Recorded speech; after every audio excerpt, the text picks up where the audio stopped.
The night sky shimmered with stars, but no one was paying attention to their usual beauty. Everyone's eyes were fixed on something far more unsettling, a massive glowing object hovering silently above Earth. It had appeared without warning, slipping into orbit like a ghost. At first, people thought it might be a comet or an asteroid, but as images from satellites became clearer, the truth sank in. This was no natural phenomenon. The object was a spacecraft, larger than any city and brimming with technology far beyond human understanding. News outlets around the world buzzed with speculation. Social media exploded with theories ranging from government conspiracies to doomsday predictions. In living rooms, schools, and offices, conversations revolved around one question: why are they here? Dr. Laura Bennett stared at the screen in her lab at NASA headquarters. Her heart raced as she analyzed the data streaming in from telescopes and probes. She wasn't just an astrophysicist. She was part of the team responsible for making sense of this crisis. For hours, she had been trying to decode faint signals emitted by the alien craft. So far, all she had managed to piece together was static and what seemed like fragments of a language unlike anything ever recorded. "Anything yet?" asked Ethan Meyer, her colleague and closest friend. He leaned against the doorway, his arms crossed, looking as exhausted as she felt. "Not much," Laura replied, rubbing her temples, "but there's definitely some kind of pattern. I think they're trying to communicate." Ethan walked over and peered at her notes. "Or maybe they're just scanning us. Figuring out how big of a threat we are." Laura frowned. That possibility hadn't escaped her mind. If these aliens meant harm, humanity would be woefully unprepared. Still, she held on to hope that communication could prevent disaster. "We have to assume they're intelligent beings capable of reason. If we jump straight to hostility, we'll only make things worse." Meanwhile, halfway across the country, Daniel Carter sat in a dimly lit war room. Maps, charts, and satellite images covered every available surface. As a military strategist, he had spent years preparing for worst-case scenarios, but nothing could have prepared him for this. The weight of the situation pressed down on him as he listened to generals and politicians argue over the best course of action. "We can't sit here doing nothing," barked General Marcus Hale, slamming his fist on the table. His gruff voice echoed through the room.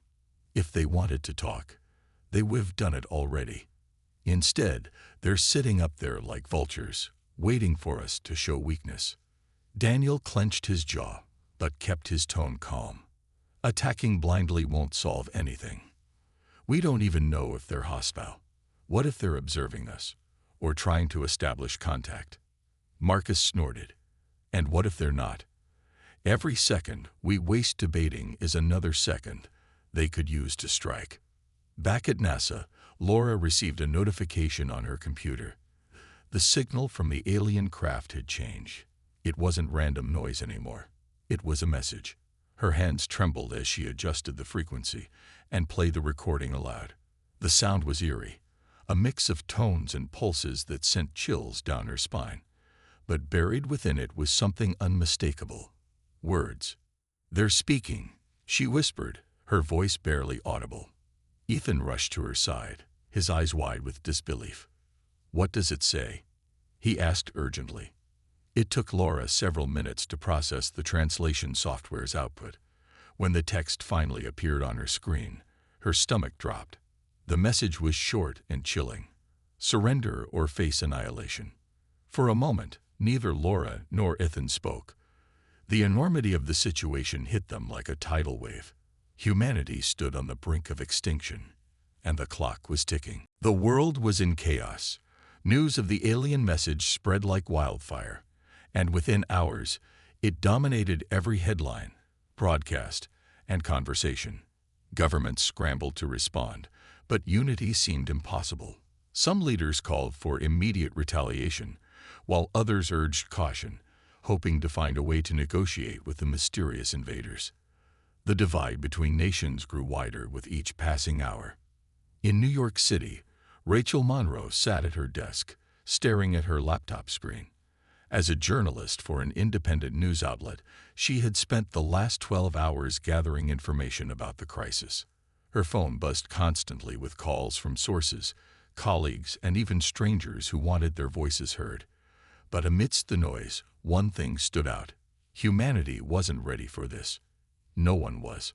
Rachel leaned back in her chair and sighed. She glanced at the live feed on her second monitor, showing the alien craft still hovering silently above Earth. It looked eerily calm, as if mocking humanity's panic. Her editor had demanded an article by morning, but Rachel hesitated. Writing another sensationalized piece felt wrong when the stakes were so high. She needed answers, not speculation.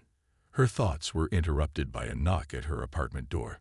Frowning, she got up and opened it to find Alex Torres standing there. Alex was a name she hadn't heard in years, a former government scientist turned whistleblower who had exposed classified projects involving extraterrestrial research. His sudden appearance surprised her. "I saw your tweets," Alex said, brushing past her into the room. "You're asking questions most people are too scared to ask."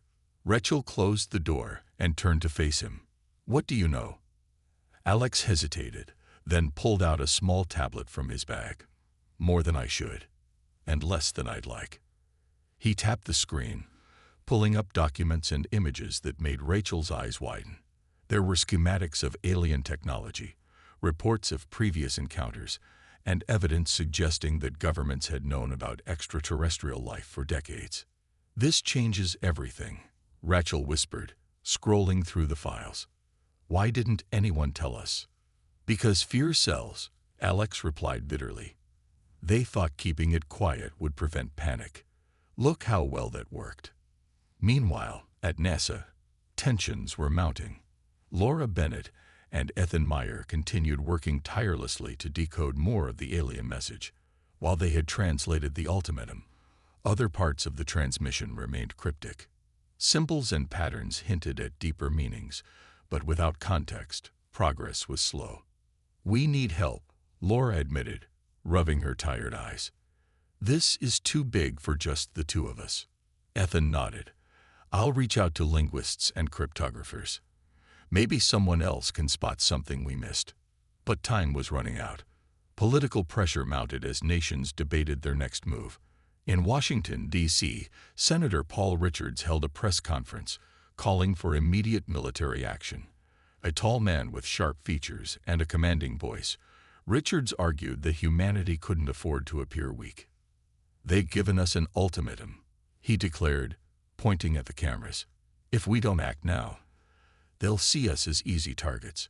We must show them we won't back down." His words resonated with many, especially those frustrated by the lack of decisive action. Protests erupted worldwide, with some groups demanding peace and others urging war.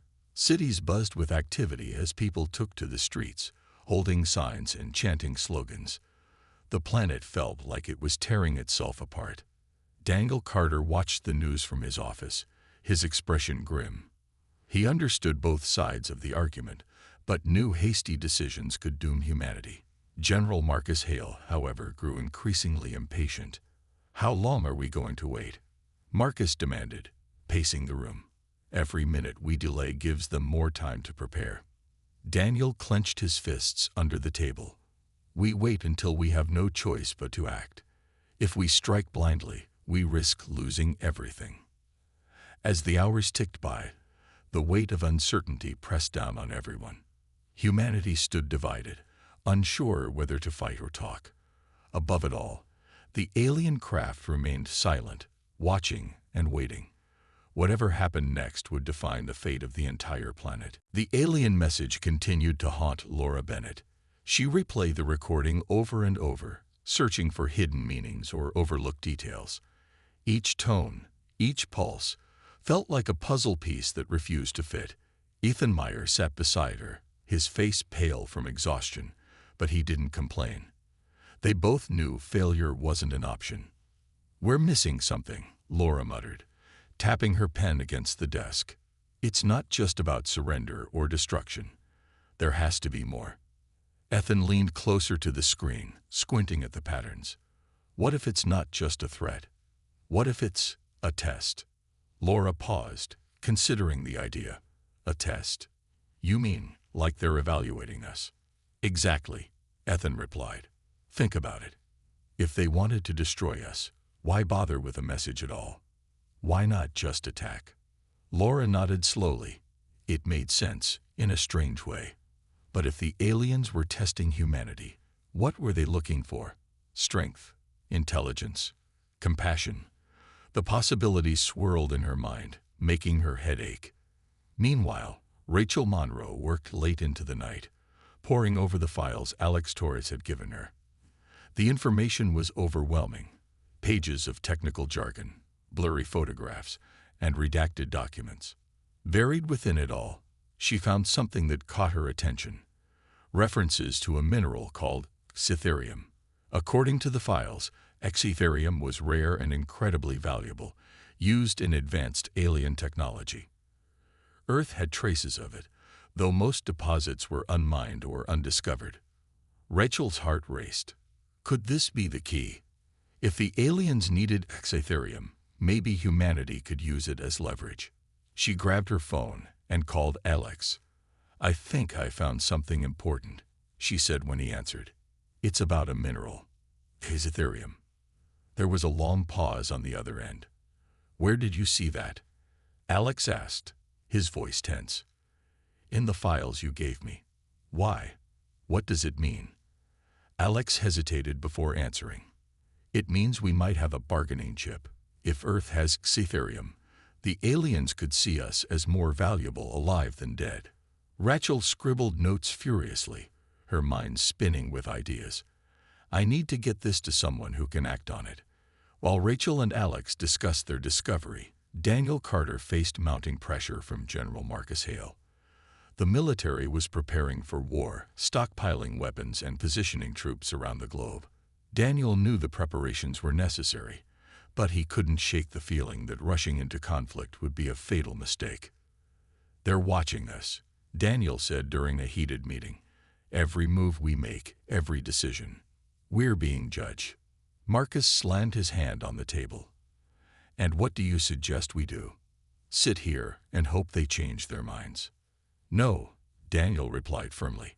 But we can't ignore the possibility that they're waiting for us to prove ourselves, to show them we're worth sparing.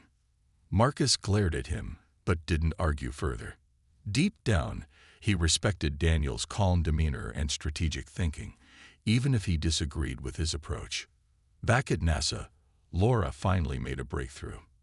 After hours of analyzing the alien symbols, she noticed a recurring sequence, a pattern that seemed to reference Earth's ecosystems. It was subtle, almost hidden, but undeniable once spotted. They're talking about our planet, she told Ethan, excitement creeping into her voice. They've been studying us. Our environment, our behavior, it's all part of their evaluation. Ethan frowned. So, what are they looking for? Are we passing or failing? Laura hesitated. I don't know yet, but I think we're closer to understanding their motives. As dawn broke, the world remained on edge. Protests continued in major cities, with people demanding answers and action. Governments argue behind closed doors, unable to agree on a unified response. Above it all, the alien craft loomed silently, its presence a constant reminder of the stakes. Laura, Rachel, and Daniel each carried pieces of the puzzle, unaware of how close they were to connecting them. Humanity's fate hung in the balance, teetering between hope and despair. The aliens had issued their warning, but the real question lingered. Would humanity find a way to respond before it was too late? The world was running out of time. As the days passed, the alien craft remained in orbit, its silence louder than any threat. Humanity's leaders couldn't agree on what to do next. Some pushed for war, while others begged for peace. The division grew deeper, and public fear reached a boiling point. In the midst of this chaos, Laura Bennett, Rachel Monroe, and Daniel Carter worked tirelessly, each trying to find a way to save Earth. Laura spent hours in her lab, poring over the alien symbols. She had uncovered more patterns, but they were still incomplete. Her breakthrough about Earth's ecosystems gave her hope, but she needed more data. She reached out to scientists around the globe, asking for help. Slowly, experts began contributing their knowledge, creating a network of collaboration that spanned continents. Ethan stayed by her side, helping her piece together fragments of the alien message. "It's like they're warning us," he said one evening, staring at the glowing screen. "Not just about themselves, but about us." "What do you mean?" Laura asked, leaning closer. "They keep referencing destruction, our wars, pollution, greed. Maybe they see us as a danger to ourselves and the universe." Laura frowned. "If that's true, then we need to show them we can change, that we're worth saving." While Laura focused on decoding the message, Rachel Monroe dug deeper into the files Alex Torres had given her. She learned that Cytherium wasn't just valuable, it was essential for the aliens' technology. If Earth had deposits of it, humanity might have leverage. But finding those deposits wouldn't be easy. Many were buried deep underground or located in remote areas. Rachel decided to share her findings with someone who could act on them. She contacted Dr. Laura Bennett, hoping the scientist could help connect the dots. When Laura heard about Cytherium, her eyes lit up. "This could be our chance," Laura said after listening to Rachel's explanation. "If we can prove Earth has something they need, maybe they'll reconsider." But proving it wouldn't be simple. Mining Cytherium would take time, resources, and cooperation between nations, things that seemed impossible in the current state of panic. Daniel Carter faced his own challenges. General Marcus Hale had grown impatient, pushing harder for military action. Troops were stationed near major cities, ready to respond if the aliens attacked. Weapons systems were tested day and night, their loud booms echoing through neighborhoods. Civilians watched nervously, unsure whether the preparations made them feel safer or more afraid. "We can't wait forever," Marcus told Daniel during another tense meeting. "Every second we delay is a risk. And every reckless move could doom us," Daniel shot back. "We need proof they're hostile before we strike." Marcus clenched his jaw, but didn't argue. He trusted Daniel's judgment, even if he didn't always agree with it. Amidst the tension, protests erupted worldwide. Crowds filled streets, holding signs that read asterisk, "Peace over war asterisk," and asterisk "Talk, don't fight." Asterisk others demanded immediate retaliation, shouting slogans like asterisk, "Protect our planet." Asterisk, the divide between the two sides grew wider, threatening to tear society apart. In the middle of it all, Rachel published an article exposing the existence of Cytherium and its potential importance. Her story went viral, sparking debates among scientists, politicians, and ordinary people. Some praised her for uncovering the truth, while others accused her of spreading misinformation. Laura saw the article and called Rachel immediately. "You've done something incredible," she said. "Now we need to act fast." Together, they began reaching out to influential figures, sharing their findings, and urging them to consider negotiation over conflict. It was a long shot, but it was the only plan they had. As the hours ticked by, the alien craft remained silent, watching Earth's turmoil unfold. Humanity teetered on the edge of disaster, unsure whether cooperation or confrontation would define its future. The countdown continued, and the pressure mounted. Everyone knew that whatever happened next would change the course of history forever. The discovery of Cytherium gave humanity a glimmer of hope, but turning that hope into action was far from easy. Laura Bennett and Rachel Monroe worked together to gather more information about the mineral. They contacted geologists, mining experts, and even private companies that specialized in rare resources. The task was enormous, but they didn't have the luxury of time. "We need to find proof," Laura said, her voice firm as she spoke with a group of scientists over a video call.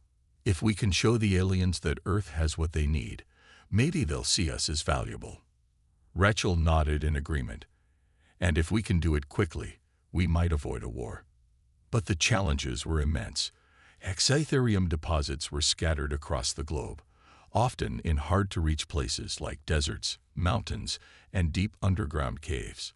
Extracting it would require advanced equipment and coordination between nations, something that seemed impossible given the current state of global panic. Meanwhile, Daniel Carter grew increasingly frustrated. Military leaders were pushing for immediate action, and public pressure wasn't helping. General Marcus Hale had begun organizing drills near major cities, showcasing Earth's firepower as a warning to the aliens. The demonstrations were loud and intimidating, designed to send a clear message. Humanity wouldn't go down without a fight. "They're testing us," Daniel muttered during a meeting with Marcus. "Every move we make is being judged." Marcus crossed his arms, his expression unreadable. "Then let's show them we're not afraid. Strength isn't just about weapons, it's about resolve." Daniel knew Marcus had a point, but he also worried that aggression could backfire. If the aliens saw humanity as a threat, they might decide to strike first. Still, he couldn't ignore the growing calls for action. The world was watching, and doing nothing wasn't an option. Laura and Rachel's efforts began to pay off when a team of geologists confirmed the presence of Scytherium in a remote region of Canada. The deposit was small but significant enough to prove Earth had the mineral. Excited by the news, Laura reached out to Daniel, hoping he could help secure the area and protect it from potential threats. "This could be our bargaining chip," Laura explained over the phone. "If we can mine it safely and show the aliens we have what they need, maybe we can negotiate." Daniel listened carefully, weighing the risks. "It's risky," he admitted, "but it's better than waiting around for them to make the first move." With Daniel's support, plans were set in motion to extract the Scytherium. Mining teams were assembled, and security forces were deployed to guard the site. Word of the operation spread quickly, and soon, governments around the world began taking notice. Some leaders saw it as a chance to unite humanity, while others viewed it as a desperate gamble. Rachel published another article, this time revealing the discovery of Scytherium in Canada. Her story sparked both hope and skepticism. People debated whether the mineral was truly the key to saving Earth or just another distraction from the real threat. As the mining operation began, tensions escalated. Protesters gathered near the site, demanding transparency and answers. Some supported the effort, believing it was humanity's best chance at survival. Others accused the government of prioritizing profit over peace. Above it all, the alien craft remained silent, its massive form casting a shadow over Earth's struggles. The invaders watched as humanity scrambled to respond, their intentions still unclear. Laura, Rachel, and Daniel each played their part, driven by the belief that cooperation was the only way forward. But doubts lingered in their minds. Was Scytherium enough to convince the aliens to spare Earth? Or was it already too late? Time was running out, and the stakes had never been higher. Every decision mattered. Every action carried weight. Humanity stood on the edge of a precipice, unsure whether it would rise to the challenge or fall into chaos.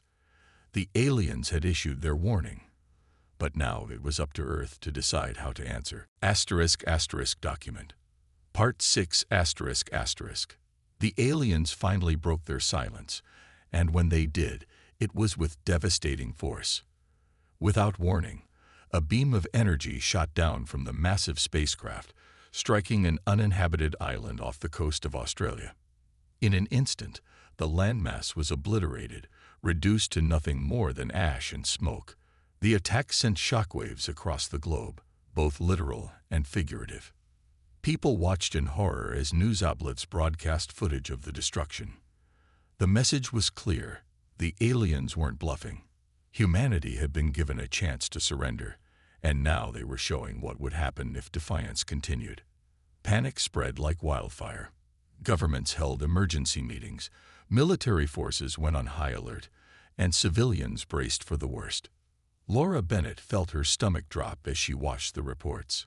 She had hoped that finding Scytherium would buy humanity more time, but the aliens' demonstration proved otherwise. They're losing patience. she said to Ethan, who stood beside her in the lab. Her voice trembled with fear and frustration. Ethan nodded grimly. If we don't act soon, this won't end well. Rachel Monroe was equally shaken. She sat at her desk, staring at live updates on her laptop. The world seemed to be spiraling into chaos, and she couldn't shake the feeling that her efforts hadn't been enough. Publishing articles about Ethereum had sparked hope, but now that hope felt fragile, like a candle flickering in a storm. We have to keep trying, Alex Torres told her when she called him. His voice was calm but firm. Even if it feels hopeless, we can't give up. Rachel took a deep breath and nodded, even though he couldn't see her. You're right, but what else can we do? Alex hesitated before answering. Show them we're not just destructive. Prove that we're capable of growth and cooperation. His words stuck with Rachel. She thought about how divided humanity had become. Protests, arguments, and fear tearing people apart. Maybe Alex was right. Maybe the aliens needed to see something more than Earth's flaws. Daniel Carter faced mounting pressure from all sides. General Marcus Hale demanded immediate retaliation, arguing that the alien attack was proof of their hostility. We can't sit here and wait for them to hit us again, Marcus shouted during a heated meeting. But Daniel refused to give in to panic. Striking back blindly will only make things worse, he countered. We need to show them we're not just animals fighting for survival. We need to think strategically. Despite his calm exterior, Daniel knew time was running out. He reached out to Laura, hoping her work with Ethereum could provide a solution. When she explained that mining the mineral would take days, maybe even weeks, his heart sank. They didn't have that kind of time. In a bold move, Daniel proposed a different approach. Instead of waiting for the mining operation to finish, he suggested using Earth's existing resources to send a message. We need to show them we're worth saving, he told Laura and Rachel during a late-night call. Not just with words, but with actions. Together, they came up with a plan. Using advanced technology developed in secret over decades, they would create a global display designed to demonstrate humanity's potential. Satellites equipped with powerful lasers would project images into space, images of Earth's achievements in science, art, and unity. At the same time, cities around the world would dim their lights to spell out a single phrase in multiple languages. Asterisk, we are one. Asterisk. It was risky, and there was no guarantee the aliens would understand or care. But it was better than doing nothing. As preparations began, protests erupted worldwide. Some supported the idea, seeing it as a last-ditch effort to avoid war. Others accused leaders of wasting time on meaningless gestures while the real threat loomed overhead. Above it all, the alien craft remained silent, watching as humanity scrambled to respond. No one knew whether the plan would work, but one thing was certain. Earth was running out of options. The countdown to annihilation continued, and every second mattered. The night of the global display arrived, and the world held its breath. Cities dimmed their lights, creating a message visible from space. Asterisk, we are one. Asterisk satellites beamed images of Earth's greatest achievements, art, science, medicine, and acts of kindness, into the void. It was a desperate attempt to show the aliens that humanity was more than its flaws, that it was capable of growth and unity. Laura Bennett watched the event unfold from her lab, her hands trembling as she monitored the signals being sent into space. She had worked tirelessly to ensure the message was clear and meaningful, but doubt gnawed at her. Would the aliens even understand? Or would they see it as weakness? Ethan stood beside her, his eyes glued to the monitors. It's all we can do, he said softly, trying to reassure her. If they don't respond, at least we'll know we tried. Rachel Monroe covered the event from her apartment, live tweeting updates and sharing videos of the display. The sight of cities coming together, even briefly, gave her a flicker of hope. For the first time in days, people seemed united, setting aside their differences to face a common threat. But not everyone supported the effort. Senator Paul Richards condemned it as a waste of resources, arguing that humanity should focus on defense instead of light shows. His words fueled protests outside government buildings, where crowds clashed over whether peace or war was the better path. Daniel Carter waited anxiously in a command center, surrounded by screens showing the alien craft. He had coordinated the display, hoping it would buy Earth more time, or at least provoke a reaction. Hours passed in silence, and the tension became unbearable. Finally, just as dawn broke, something happened. The alien spacecraft shifted slightly in orbit, and a new signal was transmitted. Laura's equipment picked it up immediately, and her heart raced as she began decoding it. Ethan hovered over her shoulder, both of them holding their breath. "It's different," Laura said after a moment. "They're responding." The message wasn't hostile, but it wasn't friendly either. It contained more symbols, some of which referenced Earth's efforts. Laura realized the aliens were acknowledging the display, but they weren't convinced. They wanted proof of humanity's worth, something tangible to justify sparing the planet. "We need to show them Cytherium," Daniel said when Laura called him with the news. "It's the only thing they've shown interest in so far." Mining teams worked around the clock to extract the mineral, but progress was slow. The deposits in Canada were deep underground, and extracting them safely required precision and care. Security forces guarded the site fiercely, knowing it might be humanity's last chance. As the operation continued, Rachel received an unexpected visit from Alex Torres. He carried a small device in his hand, its screen glowing faintly. "I found this," he said, placing it on her desk. "It's a recording from one of the classified projects I worked on years ago." Rachel stared at the device, then at Alex. "What is it?" "It's footage of early experiments with alien technology," Alex explained. "They studied how Cytherium powers their ships. If we can replicate even part of it, we might be able to disable theirs." Rachel's mind raced. If they could use Cytherium against the aliens, it might give humanity leverage, or a way to defend itself. She contacted Laura and Daniel immediately, sharing Alex's discovery. The trio agreed to act quickly. With Daniel's help, they assembled a small team to infiltrate the alien craft. It was a dangerous plan, but they had no other choice. Using the mind Cytherium and Alex's research, they hoped to create a device capable of disrupting the alien systems. As preparations began, fear and determination filled the air. Everyone knew the risks, but they also knew failure wasn't an option. Above them, the alien craft loomed silently, watching and waiting. Humanity's fate rested on what happened next, and whether the invaders would see Earth as worthy of survival. The mission to infiltrate the alien craft was risky, but humanity had no other options left. Laura Bennett, Daniel Carter, and Alex Torres led a small team of scientists, engineers, and soldiers, each chosen for their skills and bravery. The plan was simple yet dangerous. Sneak aboard the alien ship, locate its core systems, and use the Cytherium-powered device to disable it. If they succeeded, it could buy Earth more time, or even force the aliens to negotiate. If they failed, the consequences would be catastrophic. Preparations took hours. The team worked in secret, assembling the device using the mind Cytherium and Alex's research on alien technology. It was crude compared to the aliens' advanced systems, but it was the best they could do with limited time and resources. Laura tested the device repeatedly, her hands shaking as she made final adjustments.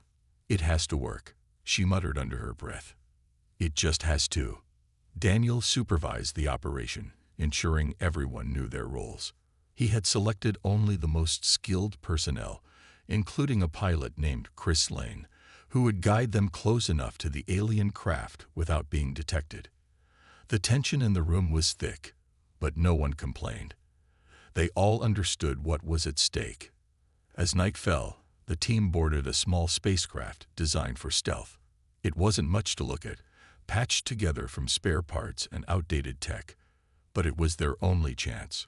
Chris piloted the craft toward the massive alien ship, flying low to avoid detection. The journey felt endless, every second stretching into an eternity. When they reached the alien craft, the team donned suits equipped with cloaking technology Alex had salvaged from old experiments. The suits wouldn't make them invisible, but they would reduce their chances of being spotted. One by one, they exited the spacecraft and began climbing the alien vessel's smooth surface, searching for an entry point. Laura's heart pounded as she led the way, her mind racing with worst-case scenarios. What if the aliens were waiting for them? What if the device didn't work? She pushed the thoughts aside, focusing on the task ahead. After what felt like hours, they found a hatch. Using tools Alex had brought, they forced it open and slipped inside. The interior of the alien craft was unlike anything they had ever seen. Glowing walls, strange symbols pulsing with light, and an eerie hum that vibrated through their bodies. It felt alive, almost aware of their presence. They moved cautiously, following the signals emitted by the Ethereum-powered device. It acted like a compass, guiding them toward the ship's core. Along the way, they encountered obstacles, sealed doors, shifting corridors, and strange drones that patrolled the area. Each challenge tested their resolve, but they pressed on, driven by desperation. Finally, they reached the core. It was a massive chamber filled with glowing crystals, pulsating with energy. Laura recognized the patterns immediately. They matched the ones she had studied in the alien messages. "This is it," she whispered, her voice trembling. "We can do this." Alex and Daniel helped her set up the device while the others kept watch. Time seemed to slow as Laura activated the machine, her fingers hovering over the controls. For a moment, nothing happened. Then, the core began to flicker, its light dimming as the device disrupted its systems. Suddenly, alarms blared throughout the ship. Red lights flashed, and the hum grew louder, almost deafening. The team froze, realizing they had been discovered. "We need to go. Now," Daniel shouted, grabbing Laura's arm. But before they could retreat, a group of aliens appeared, towering figures with sleek, metallic armor. Their leader stepped forward, its gaze fixed on Laura. Through a translator built into her suit, she heard a single question. "Why have you done this?" Laura swallowed hard, her mind racing. She had one chance to explain, to prove humanity's worth. Taking a deep breath, she began to speak. Laura stood frozen, her heart pounding as the alien leader loomed over her. The question echoed in her mind. "Why have you done this?" She knew this was humanity's last chance to make its case. If she failed, everything they had worked for would be lost. Taking a deep breath, Laura stepped forward, her voice steady despite the fear coursing through her. "We did this because we want to live," she began, choosing her words carefully. "But more than that, we want to prove that we're worth saving." The alien tilted its head slightly, its glowing eyes studying her. Laura continued, speaking slowly so the translator could keep up. "You see us as dangerous, and maybe we are. We've made mistakes, terrible ones, but we're also capable of change. Look at what we've done tonight. We came here not to destroy, but to show you that we can adapt, that we can work together when it matters most." Behind her, Daniel and Alex exchanged tense glances. They didn't know if the aliens would understand or care about Laura's words, but they trusted her to try. Laura gestured toward the device still connected to the core. "This isn't just an attack. It's proof that we can learn from you. We took something small, something rare, and used it to create something powerful. Isn't that what you value? Intelligence, progress." The alien leader paused, its expression unreadable. For a moment, the room was silent except for the faint hum of the disrupted core. Then it spoke again. "Your actions are contradictory. You claim to seek peace, yet you invade our vessel and disrupt our systems." Laura nodded, acknowledging the truth in the alien's words. "Yes, we invaded your ship. Yes, we disrupted your systems. But we did it because we're desperate, not to fight, but to survive. If we were truly hostile, we wouldn't have tried to talk first. We wouldn't have shown you what we're capable of before resorting to violence." The alien leader turned to its companions, exchanging sounds that Laura couldn't decipher. She glanced back at her team, silently urging them to stay calm. Every second felt like an eternity. Finally, the leader turned back to Laura. Asterisk, you speak of growth and unity, yet your species is divided. How do we know you will not revert to destruction once spared? Asterisk. Laura hesitated, searching for the right answer. Because we're learning, she said firmly. We may never be perfect, but we're trying. And isn't that enough? Isn't the effort to improve what makes any species worth preserving? The alien leader studied her for a long moment, its gaze piercing. Then, without warning, it raised one hand and waved it slowly. The alarms stopped, and the red lights dimmed. The hum of the core stabilized, though it remained weaker than before. Asterisk, you have demonstrated ingenuity and courage. Asterisk, the leader said. Asterisk, these are qualities we respect. However, trust must be earned. Your actions today will be remembered, but your future behavior will determine whether you are worthy of coexistence. Asterisk. Laura exhaled sharply, relief washing over her. She nodded quickly. Thank you. We'll prove ourselves, I promise. The leader stepped aside, signaling for the team to leave. Daniel wasted no time, motioning for everyone to retreat. As they hurried back to their spacecraft, none of them dared to celebrate yet.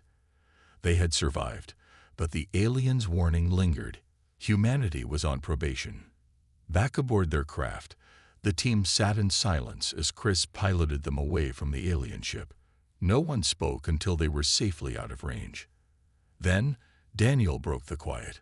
We did it, he said, his voice heavy with disbelief. We actually did it.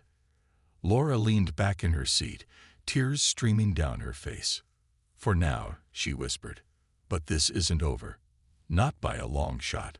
Above them, the alien craft began to shift, preparing to leave Earth's orbit. Humanity had been given a second chance, but whether it would seize it remained to be seen. The alien craft began to move, its massive form gliding silently through the atmosphere as it prepared to leave Earth's orbit. Humanity watched with bated breath, unsure whether the invaders were truly gone or simply retreating to plan their next move. For now, though, the immediate threat had passed. Laura Bennett stared out of a window at NASA headquarters, her mind replaying the events of the past few days. She felt a mix of relief and unease. The aliens had spared Earth, for now, but their parting words echoed in her thoughts. Asterisk, your future behavior will determine whether you are worthy of coexistence. Asterisk, it was a sobering reminder that humanity wasn't off the hook. Ethan stood beside her, breaking the silence. You did it, Laura. You saved us. She shook her head, her voice soft but firm. Not just me. All of us. And this isn't over. We have work to do, real work. If we don't change, they'll come back. Ethan nodded slowly, understanding what she meant. The aliens' ultimatum wasn't just about survival. It was a wake-up call. Humanity couldn't keep repeating the same mistakes if it wanted to endure. Rachel Monroe sat at her desk, typing furiously on her laptop. Her latest article focused on the lessons Earth needed to learn from the crisis. She wrote about unity, accountability, and the importance of addressing issues like climate change, inequality, and war. The response to her piece was overwhelming, with readers around the world sharing their thoughts and pledging to make changes in their own lives. Alex Torres joined her later, bringing coffee and a rare smile. You're making a difference, he said, setting the cups down. People are listening. Rachel sighed, leaning back in her chair. I hope so. But writing articles isn't enough. Real change has to happen. From governments, corporations, everyone. Meanwhile, Daniel Carter faced a different kind of challenge. Military leaders wanted to celebrate the victory, but Daniel knew better than to call it that. He addressed his team in a quiet briefing room, his tone serious. "We got lucky this time. Next time, we might not be so fortunate. Our job now is to prepare, not just for another attack, but to ensure we never give them a reason to return." General Marcus Hale listened intently, his usual gruff demeanor softened by respect for Daniel's leadership. "What's the plan?" he asked. Daniel outlined a strategy focused on global cooperation, technological advancement, and environmental restoration. It was ambitious, but it was the only way forward. As days turned into weeks, life on Earth began to shift. Protests gave way to community projects aimed at healing divisions. Nations worked together to address shared challenges, spurred by the realization that humanity's survival depended on collaboration. Even skeptics like Senator Paul Richards admitted that the crisis had changed his perspective, though he remained cautious about trusting outsiders. Laura became a symbol of hope, her name celebrated worldwide. She used her newfound platform to advocate for science education and sustainable practices, urging people to think beyond themselves.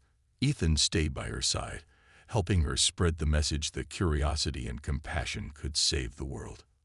Rachel's book about the alien encounter became a bestseller, inspiring millions to reflect on their place in the universe. Alex returned to his quiet life, content knowing he played a role in saving humanity. Above it all, the alien craft disappeared into the stars, leaving behind a fragile but hopeful planet. Humanity had been given a second chance, and this time, it vowed not to waste it. The road ahead would be difficult, but for the first time in a long time, people believed in a brighter future. Earth moved forward, united by the knowledge that its fate rested in its own hands. Whatever happened next, humanity was ready, or at least it was trying to be.